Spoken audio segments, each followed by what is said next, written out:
मी जो विषय घेतलेला आहे तो म्हणजे घे भरारी, घे गरुड भरारी, उत्कर्षाच्या दिशेने. म्हणून उत्कर्ष म्हणजे काय हे आपण प्रथम लक्षात ठेवलं पाहिजे. उत्कर्ष म्हणजे विकास. विकासच्या उलट भकास. आज आपला विकास होतो आहे का जीवन भकास होतं आहे याचा आपण एक मागोवा घेतला पाहिजे. त्याचा विश्लेषण केलं पाहिजे, चिंतन केलं पाहिजे, त्याचं ॲनालिसिस केलं पाहिजे, सिंहावलोकन केलं पाहिजे, समीक्षण केलं पाहिजे आणि असं का घडतं त्याचा सूक्ष्म दृष्टीने विचार केला पाहिजे. आम्ही या सर्व गोष्टीचा विचार केला की इतिहासाची पुनरावृत्ती का होते, जगामध्ये दुःख का, जगी सर्व सुखी असा कोण आहे, विचारी मना तूच शोधून पाये, असं म्हणण्याची वेळ आली. सुखी माणसाचा सदरा कोणाकडे आहे का म्हणून विचारण्याची वेळ राजावर आली. संसाराच्या तापे तापलो मी देवा, करिता या सेवा कुटुंबाची, असं म्हणण्याची पाळी तुकाराम महाराजावर आली. हे का घडतं, जगामध्ये दुःख का आणि सुख का नाही, ह्याचं एकच कारण विकास ज्याला आपण म्हणतो तो विकास योग्य दिशेने होत नाही. आणि म्हणून आधिभौतिक विकास, मानसिक विकास आणि आध्यात्मिक विकास हे 3 प्रकारचे जे विकास आहेत त्या विकासाबद्दल कोणीही विचार करत नाही. आधिभौतिकबद्दल आपण पुष्कळ म्हणतो, आधिभौतिक प्रगती झाली पाहिजे असं आपण म्हणतो. पण आधिभौतिक प्रगतीबरोबर जर मानसिक विकास नसेल आणि आध्यात्मिक विकास नसेल तर आधिभौतिक प्रगती कुठे आपल्याला नेऊन सोडते ते आपण मागल्या वर्षी शेवटी 26 नोव्हेंबरला त्याचा अनुभव घेतला की आज आपली खरोखरच प्रगती होते आहे का अधोगती होते आहे, मटेरियल प्रोग्रेस होतो आहे का आपला रिग्रेस होतो आहे, आपली उन्नती होते आहे का आपली अधोगती होते आहे, याचा आपण विचार केला तर आपल्याला असं दिसून येईल की माणसाला योग्य दिशा मिळत नाही. मग ते म्हातारे असू दे, तरुण असू दे, बाल असू दे, ज्याला आपण दिशा म्हणतो ती दिशा मिळत नाही. आणि ही दिशा न मिळाल्यामुळे सगळे घोटाळे होतात. ह्याच्यासाठी जे ज्ञान लागतं, जे विचार लागतात, ते ज्ञान, ते विचार आज दिले जात नाहीत. आणि म्हणून जीवनविद्या मिशन स्थापनाची वेळ आमच्यावर आली. आम्ही संपूर्णपणे विचार केला की इतिहासाची पुनरावृत्ती, हिस्टरी रिपीट्स इटसेल्फ, व्हाय, इतिहासाची पुनरावृत्ती होते का, ह्याचा जेव्हा आम्ही विचार केला तर त्याचं कारण आम्हाला एकच सापडलं की माणसाला विचार करण्याची शक्ती जी मिळालेली आहे त्याचा तो योग्य वापर करत नाही, हे त्याचं कारण आहे. आणि म्हणून मटेरियल प्रोग्रेस पाहिजेच, विज्ञानाला पर्याय नाही. विज्ञानाचं किती महत्त्व आहे ते मी काल सांगितलं की आपल्याला संरक्षणसुद्धा जर करायचं असेल तर विज्ञानाचीच मदत घ्यायला पाहिजे. विज्ञानाची प्रगती आपल्याला आवश्यक आहे, पण त्याचबरोबर मानसिक विकास आणि आध्यात्मिक विकास ह्या दोन्हीची अत्यंत आवश्यकता आहे. हे कोणीही लक्षात घेत नाही, ही दुर्दैवाची गोष्ट आहे. म्हणून जीवनविद्या असं सांगते की तुमचं जे मन आहे त्या मनाचा विकास झाला पाहिजे.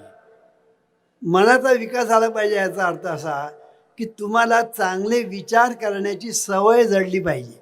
सुंदर विचारांची जोपासना करण्याची तुम्हाला सवय जडली पाहिजे. आपल्या ठिकाणी विचारांचा प्रवाह सतत चालू असतो.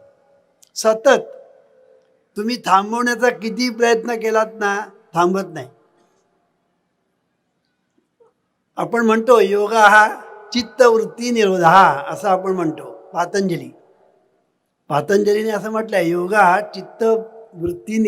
चित्तवृत्तीचा निरोध करणं म्हणजे योग, असं पातंजली म्हणतात. पण हा योग किती लोकांना साध्य होऊ शकतो? हा अत्यंत दुर्मिळ असा योग आहे की अत्यंत 1% सुद्धा नाही, एकाही माणसाला हे जमेल असं शक्य नाही. त्याच्यासाठी जो एक विशिष्ट अभ्यास करावा लागतो, तो अभ्यासच कोणाला माहिती नाही आहे. तर सांगायचा मुद्दा असा की आपल्या ठिकाणी विचारांचा प्रवाह हा सतत चाललेला असतो आणि तुम्ही किती अडवण्याचा प्रयत्न केला तो अडणार नाही.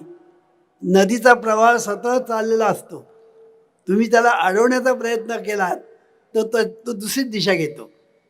म्हणून त्यांना अडवायला तर पाहिजेच, पण दुसरी दिशा त्याला आपण द्यायला पाहिजे. नदीने दुसरी दिशा घेणं आणि माणसाने त्याला दुसरी दिशा देणं, या दोन गोष्टी भिन्न आहेत. म्हणून आपण ज्या वेळेला नदीला एक वळण देतो, त्याला एक दिशा दाखवतो आणि त्या दिशेने आपण जेव्हा पाणी वळवतो तेव्हा शेतामध्ये पीक निर्माण होतं. तसं आपल्या ठिकाणी विचारांचा प्रवाह, विचारांची नदी सतत वाहते आहे, सतत. God is life and life principle is flowing through you every moment. God loves to express himself through you as harmony, peace, joy and abundance. This is called the will of God or the tendency of life, असं म्हणतात. पण गंमत अशी होते की हा जो विचारांचा जो प्रवाह आहे, हा विचारांचा प्रवाह माणसाला मुळात आकलन करता येत नाही, मुळात त्याला कळतच नाही. आणि तो विचारांचा प्रवाह आपण अडवण्याचा प्रयत्न केला तर ते त्याला शक्य होत नाही. म्हणून जीवनविद्येने सांगितलं की तू तसा प्रयत्न करूच नको, त्याला वळवण्याचा प्रयत्न कर. आणि वळवण्याचा प्रयत्न केल्यानंतर तो कुठल्या दिशेने वळवायचा हे महत्त्वाचं आहे. त्याला जर कुठल्या दिशेने वळवायचं हे एकदा आपल्याला कळलं ना की आपल्या जीवनातले सगळे प्रश्न सुटतात. म्हणून सुंदर विचारांची जोपासना हीच परमेश्वराची उपासना, असं जीवनविद्या सांगते. म्हणून सुंदर विचार करायला शिका. ते तुमच्याकडे आपोआप येणार नाहीत, कारण आपल्याला तशी सवयच नाही. Man is a क्रिचर of habits and habit is a function of the subconscious mind. की विचार ज्याला आपण म्हणतो, त्या विचारांचा जो प्रवाह चाललेला आहे, त्याची जी एक गती आहे, त्याची जी आपल्याला एक सवय झालेली आहे, ती सवय इतकी प्रचंड आहे की आपल्याला मुळात असं काही चाललेलं आहे हेच कळत नाही आणि मग त्याला वळवण्याचा प्रश्नच निर्माण होत नाही. म्हणून जीवनविद्या मिशनमध्ये आल्यानंतर आम्ही त्याला सुंदर विचार करायला शिकवतो. हे सुंदर विचार करायला तुम्ही एकदा शिकलात ना की तुमच्या जीवनातले सगळे प्रश्न सुटतात. हे मी तुम्हाला अनुभवाने सांगतो. आणि असे प्रश्न सुटतील की नाही अशी जर तुम्हाला शंका असेल तर मी तुम्हाला गॅरंटी देतो. फक्त चांगले विचार करायला शिका.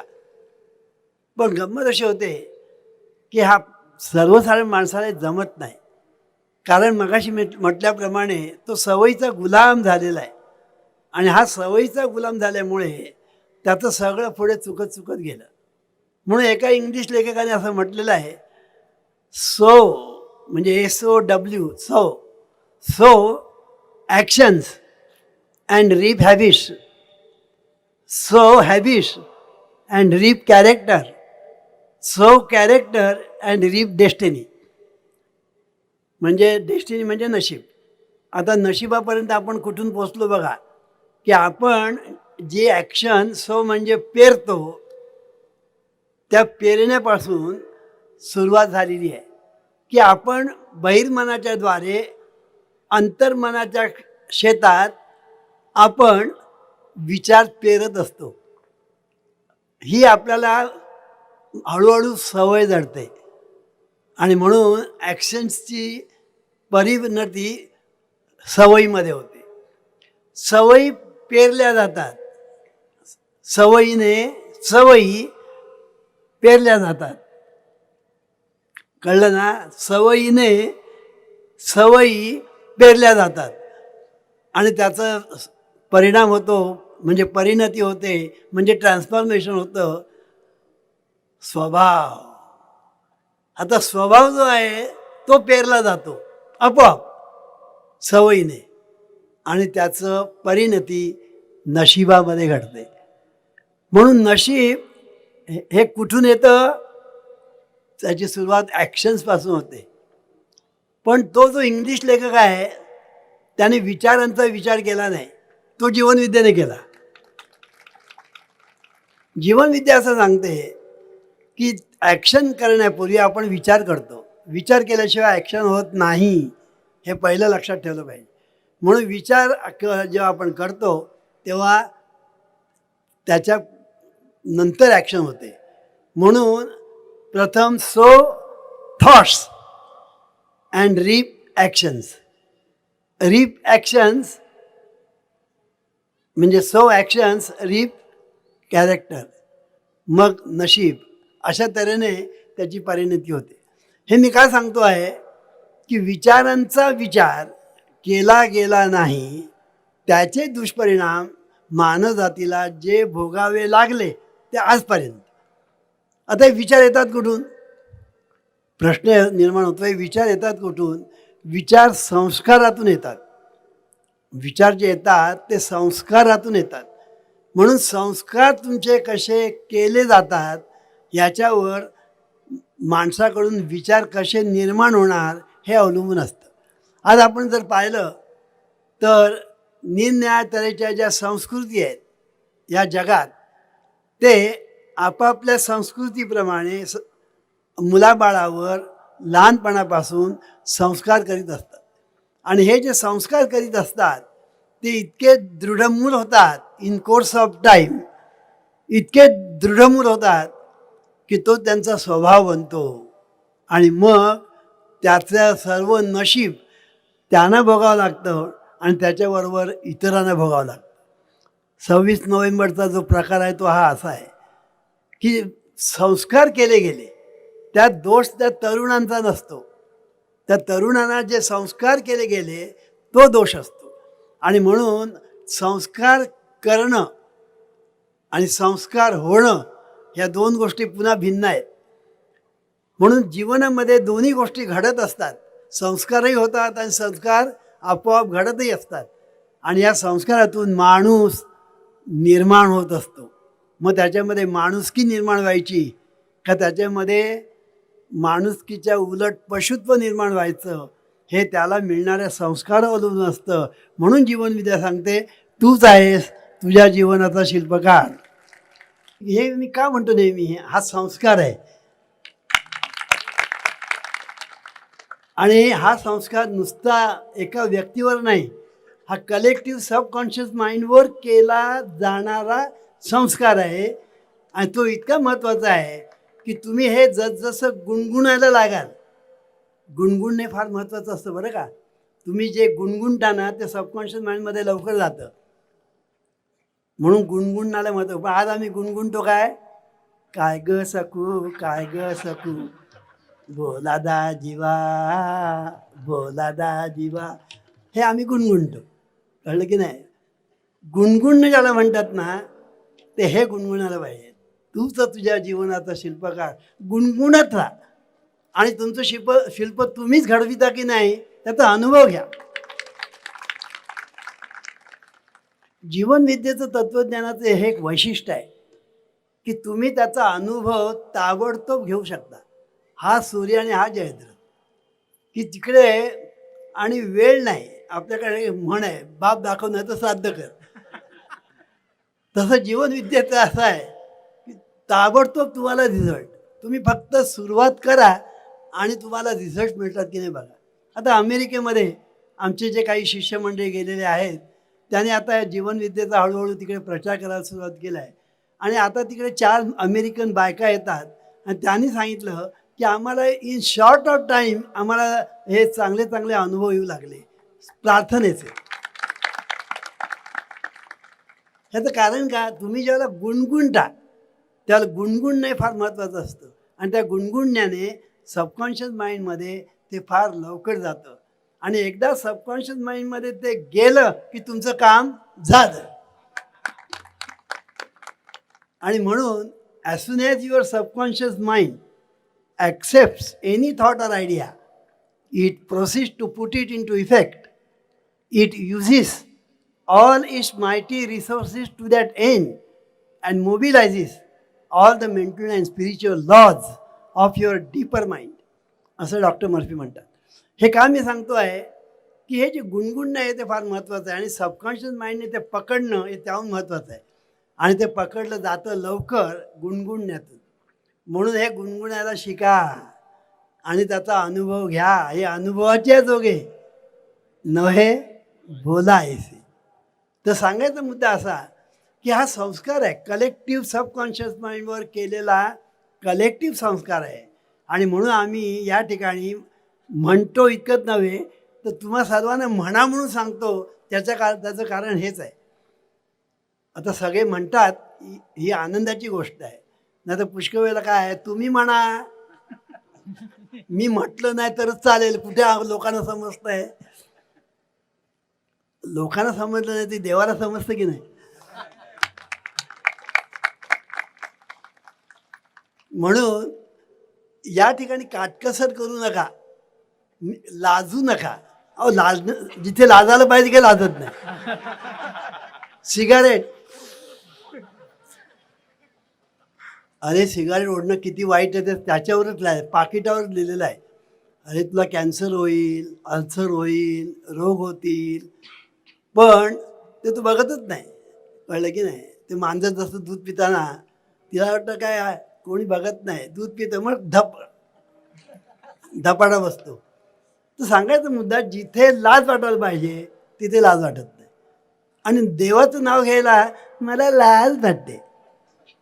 आता आठवण झाली म्हणून तुम्हाला सांगतो. आमचे एक नामजपाचं महत्त्व हे पुस्तक ज्याने लिहिलं ना त्यांचं नाव रामकृष्ण कामत. त्यांची माझी एकदा भेट झाली. त्यांनी मला सांगितलेली गोष्ट म्हणाले, मी आळंदीला गेलो आणि स्नान वगैरे करून माऊलीच्या दर्शनाला म्हणून बाहेर पडलो. तो 10 भिकारी तिकडे आले आणि दादा पैसा द्या म्हणा लागले. तर त्यांनी काय विचार केला, याला पैसा देण्याच्या अगोदर यांच्याकडून एकदा देवाचं नाव तरी घेऊया वधवून. म्हणून त्याने ते बघ मी तुम्हाला पैसा देईन पण फक्त तुम्ही विठ्ठल विठ्ठल विठ्ठल एवढं म्हणायचं. एका मुलाने म्हटलं त्याला पैसा दिला, दुसऱ्या मुलाने त्याला पैसा दिला. शेवटी एक लहान मुलगी राहिली. तिला विचारलं, ती म्हणायलाच तयार नाही. दादा पैसा द्या हे सांगायचे, विठ्ठल विठ्ठल म्हण. ती गप्प राहायची. करता करता करता माऊलीच्या देवळापर्यंत ती आली. ह्यांच्या मनात विचार आला की आपण म्हणून सांगतो, पैसा देतो म्हणतो, तरी म्हणत नाही का. म्हणून विचारलं शेवटी, मुली तू म्हणत का नाहीस. तिने काय उत्तर द्यावं, मला लाज वाटते. अरे भीक मागायला लाज वाटत नाही आणि विठ्ठल विठ्ठल म्हणायला लाज वाटते. आणि ते सुद्धा आळंदीमधल्या मुलीला. म्हणजे ही मुलगी किती पापी असेल ह्याची आपण कल्पनाच केलेली बरी. हे मी काय सांगतो आहे की देवाचं नाव घ्यायला लाज वाटण्याचं कारण नाही. अगदी मोकळेपणाने घ्यावं, अगदी बेंबीच्या देठापासून. सांगायचा मुद्दा असा की हे जे कलेक्टिव्ह सबकॉन्शियस माइंड आम्ही संस्कार करतो. आता हा संस्कार जसा आम्ही करतो ना तसं शेवटी आम्ही प्रार्थना म्हणायला सांगतो. संस्कार आहे. आम्ही 3 वेळा 4 वेळा प्रार्थना म्हणतो, संस्कार आहे. त्यानंतर आम्ही तुम्हाला स्फूर्तिगीत आम्ही म्हणायला सांगतो. हे राष्ट्र आमुचे सर्वार्थाने सर्व राष्ट्रांच्या पुढे जावे आणि हे जग सुखी व्हावे. हे जे आमचं स्फूर्तिगीत आहे ते आम्ही तुम्हाला म्हणायला सांगतो. लक्षात घ्या, हे स्फूर्तिगीत आम्ही म्हणतो ना, तुमच्यावर आम्ही संस्कार करतो, तुमच्या मुलावर संस्कार करतो, तुमची जी लहान लहान बाळं आहेत त्यांच्यावर संस्कार करतो. आणि या संस्कारांचा परिणाम बघा, आम्ही म्हणा सुरुवात केली की ती लहान मुलं उठतात आणि असे हात करतात. का? त्यांच्यावर संस्कार झाले. आता तो सबकॉन्शियस माइंडमध्ये जातो आहे की मनाला सुरुवात केली की उठतात. हे मी का सांगतो आहे, शेवटी संस्कार महत्त्वाचे आहेत की आपलं राष्ट्र सर्वार्थाने पुढे गेलं पाहिजे आणि हे जग सुखी झालं पाहिजे. हा केवढा मोठा आणि संदेश आहे की हे जग सुखी व्हावं. हा नुसतं मनात विचार येणं हे सुद्धा किती महान आहे. आणि हा विचार ज्या वेळेला आपण अंतर्मनामध्ये रुजवतो संस्कारांच्या द्वारे, त्यावेळे तो हळूहळू हळूहळू तो सबकॉन्शियस माइंडमध्ये मुळापर्यंत जातो, तेथे मूळ धरतो आणि काही काळानंतर तिथून तो स्फुरतो आणि जगामध्ये साकार होतो. आणि म्हणून हा संस्कार रुजवण्याचा प्रयत्न आम्ही करतो. हे सगळे आमची ही जी प्रवचनं वगैरे सगळे जी आहेत ते सगळं त्यासाठी आहे. इथे ब्रह्म, माया, जग मिथ्या, कुटस्थ, कुटस्थ म्हणजे आलाच काय ते कुठ माहीत नाही. हे असल्या भानगडी मी सांगत नाहीत, कारण की नाही त्या लोक या कारणाने ऐकतात, या कारणाने सोडून देतात. म्हणून आतापर्यंत तेच केलं गेलं. मला सांगायचा मुद्दा असा की शेवटी संस्कार महत्त्वाचे आहेत, कारण विचार संस्कारातून येतात आणि विचार तुमच्या जीवनाला आकार देतात. म्हणून तुमचं नशीब तुम्हालाच घडवायचं आहे. तिथे कोणीही दुसरं येऊ शकत नाही. दुसरे तुम्हाला फार तर मदत करतील कसं नशीब घडवायचं त्यासाठी, पण शेवटी जे केलं पाहिजे ते आपणच. आई फार तर जेवण करील, कालवेल, ताटपाट मांडेल आणि तुमच्या तोंडात घास घालेल, पण शेवटी चावायचं कोणी आणि गिळायचं कोणी? आई तूच गिळ. चालायचं नाही, चावायचं तूच, गिळायचं तूच, पचवायचं तूच. त्या सांगायचा मुद्दा असा, हे संस्काराचं महत्त्व. म्हणून विकास, हा विकास मनाचा विकास झाला पाहिजे. हे जग सुखी झालं पाहिजे. हा संदेश जगामध्ये जाणं किती महत्त्वाचं आहे. हा जेव्हा जाईल आणि तो रुजेल त्या 26 नोव्हेंबर पुन्हा घडणार नाही.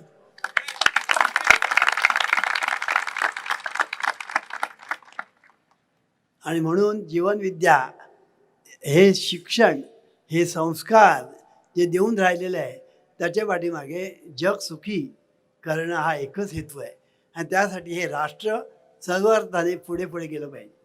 कारण हे राष्ट्र जर पुढेच गेलं नाही तर जगाला सुखी करण्याचं सामर्थ्य तुमच्याजवळ येणारच कसं.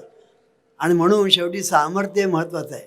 सामर्थ्य आहे चळवळीचे, जो जो करील तयाचे, परी तेथे पाहिजे अधिष्ठान भगवंताचे म्हटलेलं आहे. म्हणून भगवंताचं अधिष्ठान पाहिजे, म्हणून नामस्मरण आपण करतो. आणि चळवळ म्हणजे प्रयत्न, म्हणून प्रयत्न आणि प्रार्थना ही आपल्या जीवनरथाचे दोन चाकं आहेत. प्रयत्न केले पाहिजेत, प्रार्थना म्हटली पाहिजे, प्रार्थना म्हटली पाहिजे, प्रयत्न केले पाहिजे. असं ज्या वेळेला तुम्ही प्रयत्न आणि प्रार्थना ह्या दोन गोष्टीचं तुम्ही ज्या वेळेला समन्वय साधता त्यावेळेला तुमचं जे जीवन आहे हे जीवन सर्वार्थाने, सर्व दृष्टीने सुखी होतं, समाधानी होतं, यशस्वी होतं, समृद्ध होतं. आणि म्हणून विकास झाला पाहिजे, मनाचा, विचारांचा विकास झाला पाहिजे. म्हणून आज जे भय नावाची गोष्ट आहे ते भय मी काल सांगितलं सगळ्यांनाच भय आहे. हे भय झालं पाहिजे असेल तर विकास झाला पाहिजे मनाचा, विचारांचा. आणि शेवटी काय राहिलं? आध्यात्मिक विकास. हा आध्यात्मिक विकास म्हणजे तिकडे भय, त्या अध्यात्मामध्ये भव, तिकडे भय, इथे भव. आज भव, भवसागर, भवनदी असं आपण म्हणतो. भवनदी म्हणजे काय, भवसागर म्हणजे काय, बऱ्याच लोकांना कळत नाही. ते कीर्तनकारांनाही कळत नाही आणि प्रवचनकारांनाही कळत नाही. ते भवसागर भवसागर म्हणतात. भवसागर याचा अर्थ असा की तुमच्या ठिकाणी जी विपरीत कल्पना निर्माण झालेली आहे ना, ती विपरीत कल्पना म्हणजे भवसागर. आणि ही जी विपरीत कल्पना झालेली आहे की आपल्याला आपला स्वतःचा विसरच पडलेला आहे. आता एखादा माणूस आहे, एक सहस्रबुद्ध आहे, इथे कोण नाही असं मी म्हणतो, आणि असतं तर मी त्यांची क्षमा मागतो. एक सहस्रबुद्ध नावाचा एक माणूस आहे आणि त्याला स्वतःचाच विसर पडला. आता परिणाम काय होईल? तो वेड्यासारखं वागेल, तो वेड्यासारखं वागेल, आणि वेड्यासारखा वागायला लागला तर परिणाम काय होईल? घरातले लोक दुःखी होतील, शेजारी पाजारी ते दुःखी होतील, समाजामध्ये लोक जे आहे तो जिथे तिथे जाईल तिथे दुःख निर्माण करेल, दुसरं काय करेल? पण वस्तुस्थिती अशी आहे की आज जगामध्ये वेडे लोकांची संख्या जास्त आहे. तुम्ही म्हणाल हे आश्चर्य आहे. अहो आश्चर्यच आहे. जगामध्ये आज जगी हा खास वेड्यांचा पसारा माजला सारा. कोण धर्म वेडे, कोण सत्तेचे वेडे, कोण पैशाचे वेडे, कोण कशाचे वेडे, कोण कशाचे वेडे सांगता येत नाही. आणि म्हणून हे जे वेड आहे हे वेड वाईट आहे. आणि वेड जर चांगलं असेल ना तर उत्तम. वेड लागलं पाहिजे पण चांगल्या गोष्टीचं. हे राष्ट्र स्वतंत्र झालं पाहिजे. वेड ज्या वेळेला या जगात हिंदुस्थानच्या लोकांमध्ये जेव्हा निर्माण झालं तेव्हा स्वातंत्र्य मिळालं.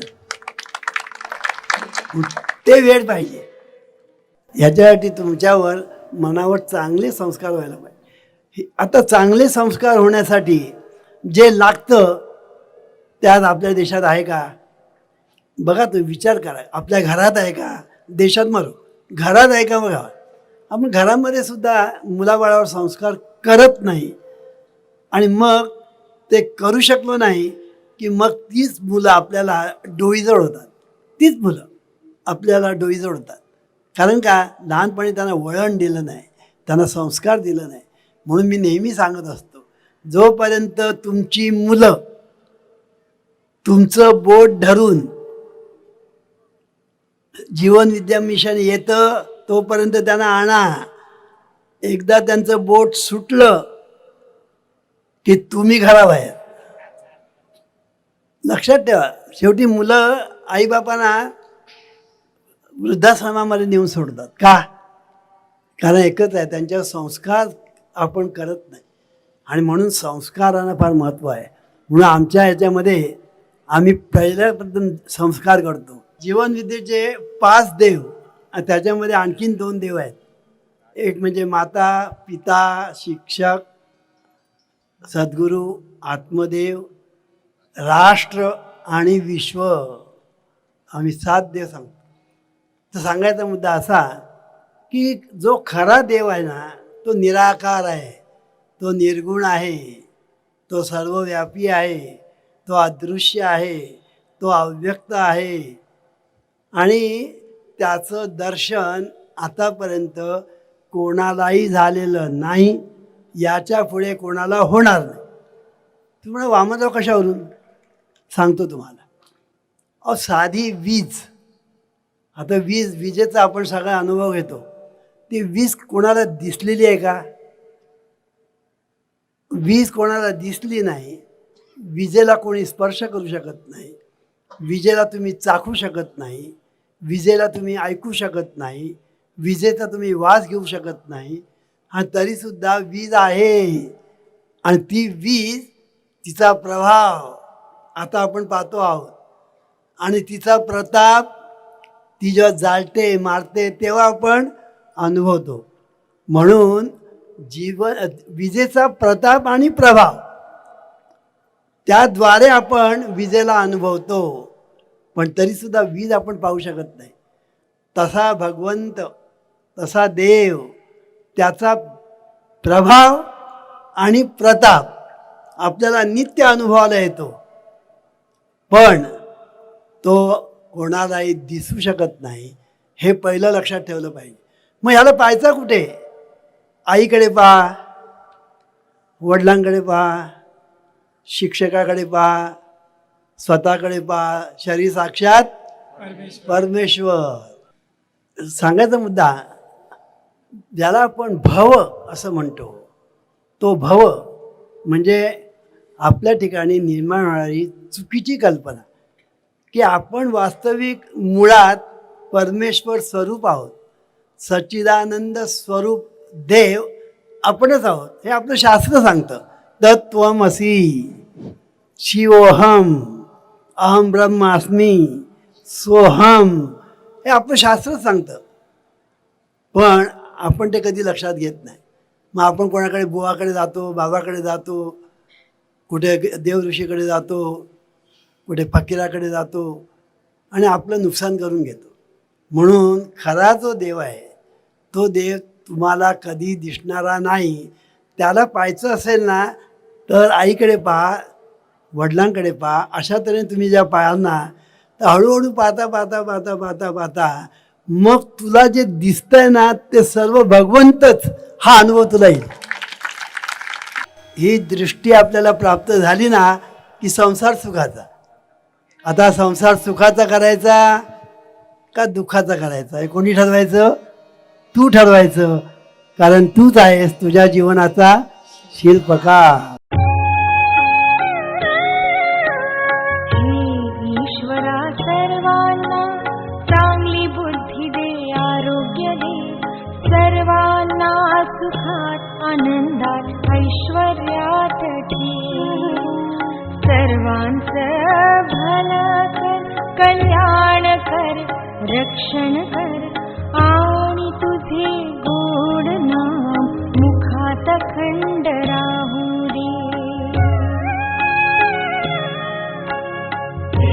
ईश्वरा सर्वांना चांगली बुद्धी दे, आरोग्य दे, सर्वांना सुखात आनंदात ऐश्वर्यात